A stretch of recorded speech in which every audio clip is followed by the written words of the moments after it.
Hi అండి. అందరూ ఎలా ఉన్నారు? నేనైతే ఎప్పుడు షాప్‌కెళ్ళినా సరే, మా వారు ఏమనుకున్నా సరే, ఇలాంటి గాజు గలాసులు తెచ్చుకోవడం అంటే నాకు చాలా ఇష్టం. పింగాళి ప్లేట్లు, గాజు గలాసులు ఎన్నున్నా సరే కొంటూనే ఉంటాను. అవి ఎక్కువ రోజులు ఉండవు. కాకపోతే ఇక పోతూనే ఉంటాయి. మళ్ళీ తెచ్చుకుంటూనే ఉంటాను. నా దగ్గర అసలు ఎక్కువ పగలవు. ఎందుకనో కొంచెం కేర్ ఎక్కువ తీసుకుంటాను.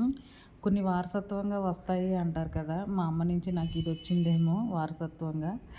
ఆమె అలవాటైతే వచ్చుంటది. ఎందుకంటే నాకు ఈ అసల మట్టి గానీ, ఈ పింగాళి గానీ, గాజు సామాన్లు కానీ అదొక రకమైన పిచ్చనుకోవచ్చు. చిన్న చిన్నయి అయినా సరే నేను కొనుక్కుంటూనే ఉంటాను. పెద్ద పెద్ద కోరికలు నాకేముండవు. ఇలాంటివి మాత్రం నేనసలా కొంటూనే ఉంటాను. ఈ బుడ్డి కప్పయితే చాలా నచ్చి తెచ్చుకున్నాను నేను. ఇంక నేనసలు టీ తాగితే ఆ కప్పులోనే తాగుతున్నాను.